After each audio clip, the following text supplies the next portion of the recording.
Hello students, now today we will start with the tenses.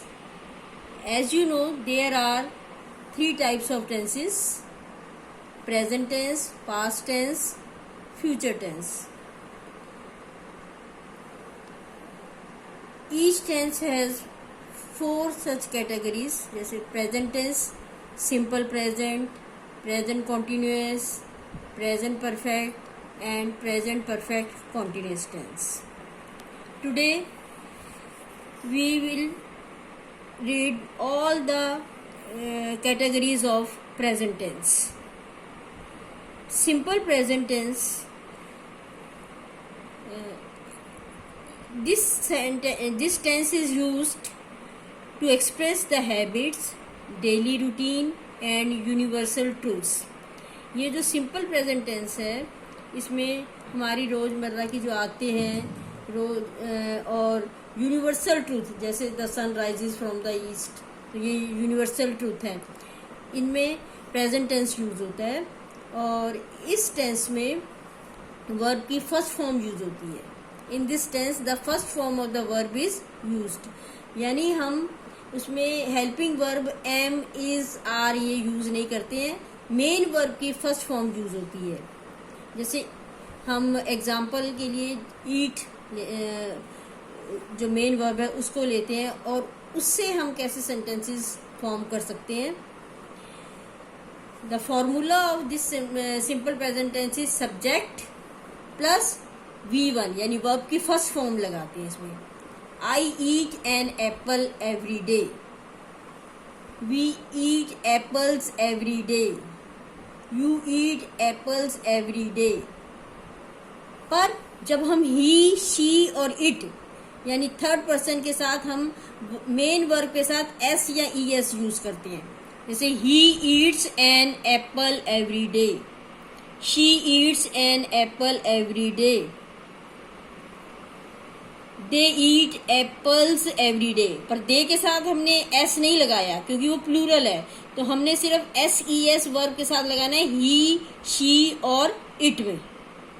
I, you, we, दे इनके साथ verb के साथ S E S नहीं लगता.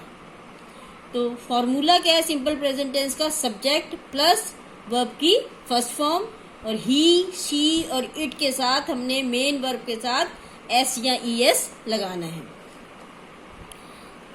The next is present continuous tense. Present, this tense is used to express an action which is continuing or taking place now. In this tense, the ing form of the verb is used. ये जो sentence है present continuous का मतलब जो काम अभी खत्म नहीं हुआ, अभी चल रहा है. इन सेंटेंसेस के पीछे रहा है, रहे हैं, रही ही लगता है. जैसे मोहन खाना खा रहा है, बच्चे खेल रहे हैं, मैं एप्पल खा रहा हूँ, तो इनके पीछे रहा रही है, इसलिए ये कॉन्टिन्यूअस टेंस है, यानी काम अभी खत्म नहीं हुआ है. और इसका जो फॉर्मूला है सब्जेक्ट प्लस ऑक्सिलरी वर्ब, यानी ऑक्सिलरी मतलब helping verb, am, is, are लगता है, और वर्ब के साथ हम आईएनजी लगाते हैं. मेन वर्ब के साथ हम आईएनजी लगाते हैं.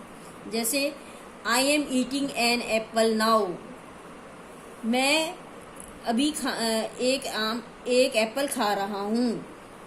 We are eating apples now. You are eating an apple. और he is eating an apple. तो इस सब में हेल्पिंग वर्ब लगा है. एम, इज, आर का यूज होता है और मेन वर्ब के साथ आईएनजी लगता है. तो ये है प्रेजेंट कॉन्टिन्यूअस टेंस.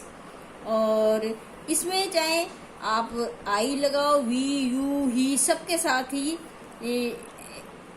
आई और यू के साथ, आई के साथ एम लगेगा, वी के और यू के साथ आर लगेगा, और ही, शी, इट के साथ इज लगता है. प्लूरल है तो दे आर आ जाएगा, they are eating apples now. तो helping verb plus main verb, और मेन वर्ब के साथ आईएनजी लगता है. तो वर्ब की फर्स्ट फॉर्म ही लगती है पर उसके साथ आईएनजी लग जाता है. नेक्स्ट है प्रेजेंट परफेक्ट टेंस.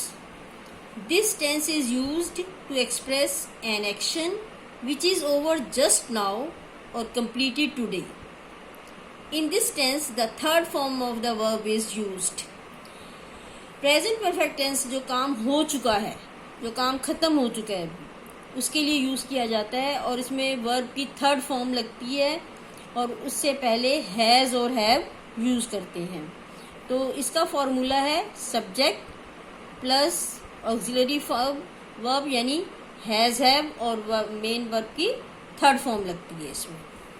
इसे मैंने ट्रेन स्टेशन पर आ चुकी है. The train has arrived at the station.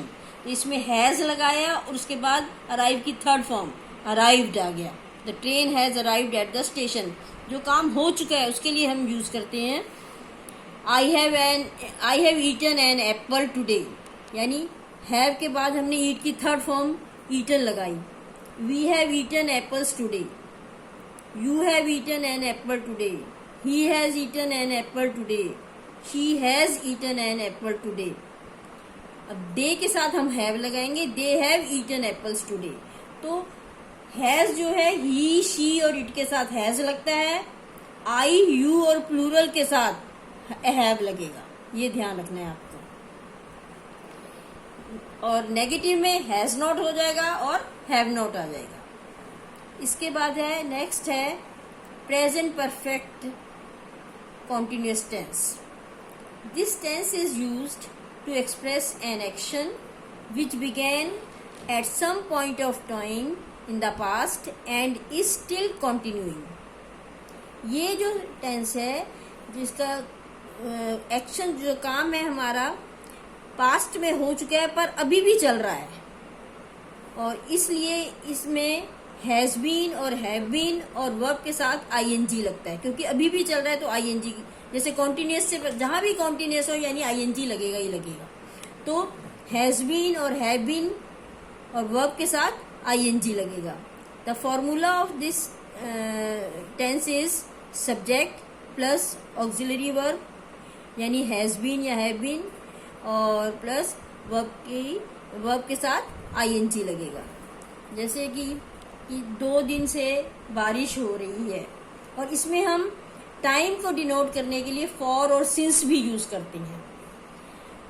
For लगता है कि एक पर्टिकुलर टाइम के लिए या निश्चित सर्टेन टाइम के लिए, जैसे 2 घंटे से बारिश हो रही है या 2 दिन से बारिश हो रही है तो हम फॉर लगाएंगे. और सुबह से बारिश हो रही है तो सिंस लगेगा.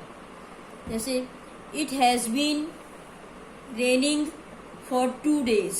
2 दिन से बारिश हो रही है और 2 घंटे से बारिश हो रही है. It has been raining for 2 hours. सुबह से बारिश हो रही है तो since. It has been raining since morning. और जैसे I have been eating apples for the last 3 months.